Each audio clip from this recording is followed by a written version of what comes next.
Bonjour les amis, j'espère que vous allez bien. Suite à la vidéo que j'ai faite sur la Côte d'Ivoire, où j'ai dit que la Côte d'Ivoire s'embellit mais ne se développe pas, il y a beaucoup d'Ivoiriens qui m'ont critiqué, qui m'ont même insulté, voilà, et me demandé de parler du Cameroun, en disant que voilà, le Cameroun est dans la poussière, voilà, de m'occuper du Cameroun. Alors aujourd'hui, j'ai décidé de leur faire plaisir et de parler du Cameroun pour qu'ils sachent qui sont les Camerounais. Voilà. Et quelle est l'histoire du Cameroun pour ceux qui ne le savent pas. Voilà, on va essayer de parler de ça pour que vous puissiez bien comprendre la mentalité des Camerounais, pourquoi les Camerounais se comportent ainsi. Voilà, je vais rappeler que le Cameroun est le seul pays en Afrique noire qui a subi l'agression euh, l'agression de son territoire par quatre puissances étrangères. D'abord dans les années 1600, je crois, par les Portugais, voilà. Ensuite par les Allemands et ensuite par les Français et les Anglais. Le Portugal d'abord, voilà, le Portugal arrive sur les côtes camerounaises, à Douala actuelle, voilà, et voit beaucoup de richesses pour commercer, voilà, pour faire du commerce. Et les Portugais découvrent dans le fleuve Vouri actuel beaucoup de crevettes et baptisent ce fleuve Rio dos Camaros, qui veut dire rivière des crevettes. D'où le nom Cameroun. Donc le nom Cameroun vient du portugais Camaros, Rio dos Camaros en réalité. Donc vous voyez que c'est la première erreur. Comment on peut baptiser le nom d'un pays? Crevette, vous voyez un peu. Donc ça vient du portugais. Voilà. Deuxième chose, il y a eu les Allemands. Voilà, les Allemands qui arrivent au Cameroun, je crois, dans les années 1800. Voilà. Et mes grands-parents ont un mauvais souvenir des Allemands parce que les Allemands soumettaient mes grands-parents aux travaux forcés. Voilà. Et mes grands-parents étant désobéissants, ces Allemands les foutaient, ces Allemands allaient jusqu'à planter un clou sur leur tête. Vous voyez un peu. Donc, mes grands-parents ont un très mauvais souvenir des Allemands. Et quand les Allemands perdent la Deuxième Guerre mondiale, voilà, ils perdent également leurs colonies. Du coup, la Société des Nations, qui est l'actuelle ONU, voilà, confie le Cameroun à deux puissances. La France d'un côté et les Anglais du côté sud, ouest et nord-ouest. Vous voyez un peu. Donc, ces deux puissances se partagent le Cameroun. Mais ces deux puissances se heurtent donc à une rébellion au Cameroun. Voilà.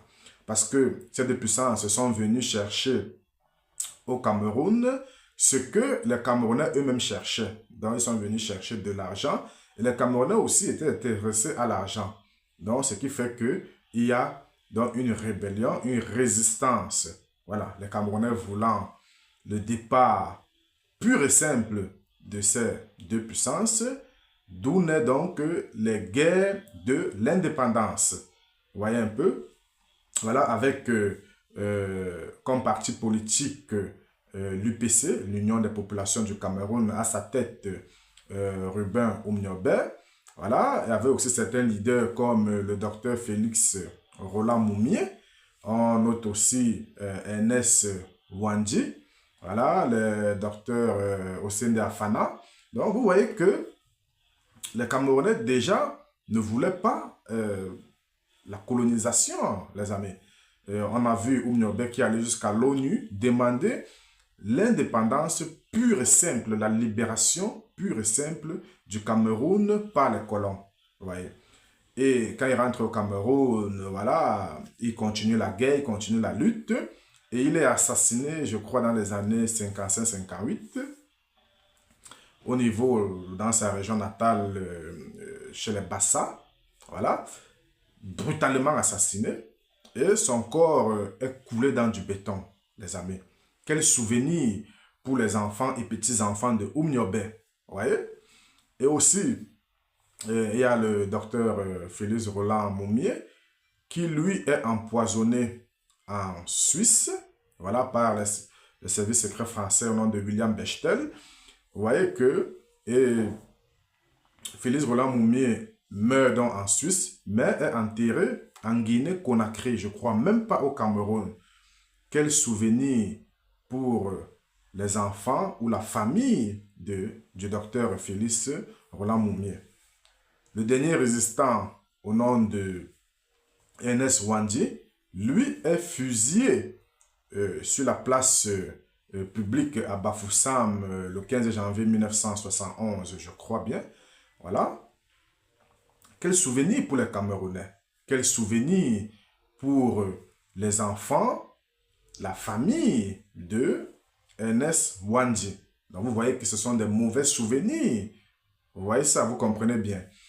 Donc, quand Ernest Ouandji est assassiné, voilà, ce qui se passe, c'est que ces héros nationaux-là ne sont pas rétablis, les amis. Jusqu'aujourd'hui, il n'y a aucun nom de rue au Cameroun qui porte le nom de l'un de ces héros. Il n'y a pas de rue Oumniobé, il n'y a pas de rue Osenda Afana, il n'y a pas de rue Ernest Ouandji, il n'y a pas de rue Moumié, il n'y a rien du tout. Voilà. Donc ça veut dire que la haine continue parce que ces gens se battaient pour la libération du Cameroun et jusqu'aujourd'hui ne sont pas rétablis. Certains sont même encore enterrés à l'extérieur. Vous comprenez ça? Voilà. Ça continue avec des troubles comme ça. Vous voyez que le premier président camerounais, Amadou Ahidjo, lui-même, son corps, il est mort au Sénégal et il est enterré au Sénégal avec sa famille. Vous voyez, même sa femme est morte dernièrement. Voilà, son corps reste hors du pays. Quel souvenir pour les enfants d'Ahidjo. Voilà, et pour la famille ou je veux dire, les connaissances d'Ahidjo, pour les Camerounais tout entiers, en réalité. Ça laisse la haine. Donc, vous voyez que les Camerounais traînent la haine depuis la période des indépendances. Vous voyez un peu? Cette haine est tirée jusqu'aujourd'hui. Avant, dans l'UPC, c'était un mouvement de libération qui réunissait tous les Camerounais. Les Bassa, les Betchi, les Bamileke. Toutes ces tribus étaient réunies à la cause de libération du Cameroun. Mais aujourd'hui, on note du tribalisme entre deux, le tribalisme Betchi-Bamileke, entre deux ethnies comme ça. Vous voyez? Parce que les plaies n'ont pas été cicatrisées. Les plaies du passé n'ont pas été cicatrisées.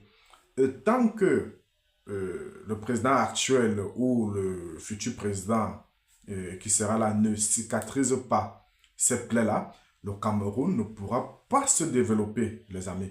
Vous voyez un peu? Parce qu'il y a trop de haine. Il faut résoudre ce problème social. Et vous voyez aujourd'hui au Cameroun, dans la partie nord-ouest et sud-ouest, il y a la guerre, les amis. Cette partie du pays est en guerre. Tout ça à cause des haines, à cause des blessures qui n'ont pas été cicatrisées. Voilà. Comment voudrez-vous que le Cameroun se développe dans cette situation? C'est impossible. Donc, le président ou le futur président, voilà, devra impérativement mettre les rues du Cameroun, baptiser les rues du Cameroun au nom des nationalistes et mettre une journée nationale pour la commémoration de ces héros-là.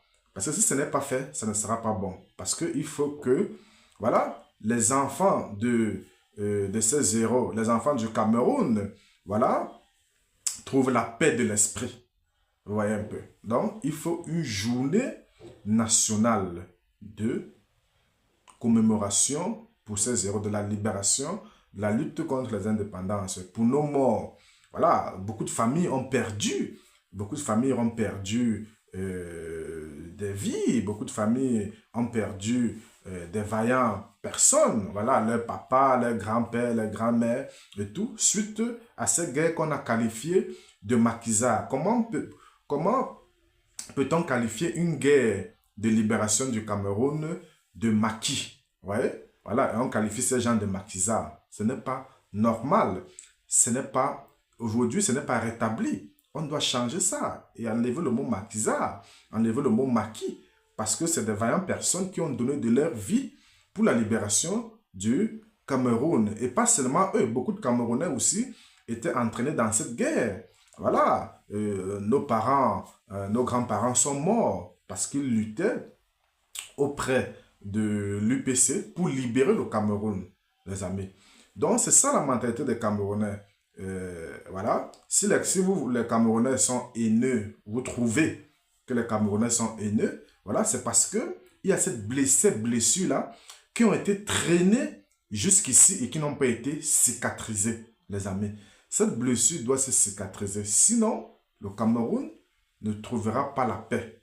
Vous voyez un peu, le Cameroun ne pourra pas se développer. Voilà, il faut d'abord cicatriser ça, reconnaître les erreurs, voilà, appeler les enfants des nationalistes, voilà, je veux dire, on doit insérer ces nationalistes on doit créer un panthéon. On doit créer un panthéon pour ces nationalistes-là, pour leur rendre hommage, les amis.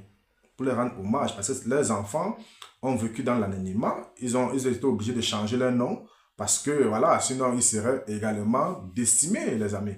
Vous voyez que c'est une histoire triste, voilà. Donc, une histoire où, voilà, les plaies n'ont pas été cicatrisées. Et si on ne le fait pas, on ne pourra pas avancer. Et beaucoup de Camerounais sont à l'extérieur. Beaucoup de Camerounais sont calés à l'extérieur suite à ces guerres de l'indépendance. Beaucoup sont partis, et les enfants aussi, voilà, ne sont plus jamais retournés, les amis. Donc, ce n'est pas possible. Même l'esprit, nous sommes des Bantous. Nous sommes des Bantous. Même l'esprit de ces morts-là ne peut pas laisser le Cameroun tranquille, les amis.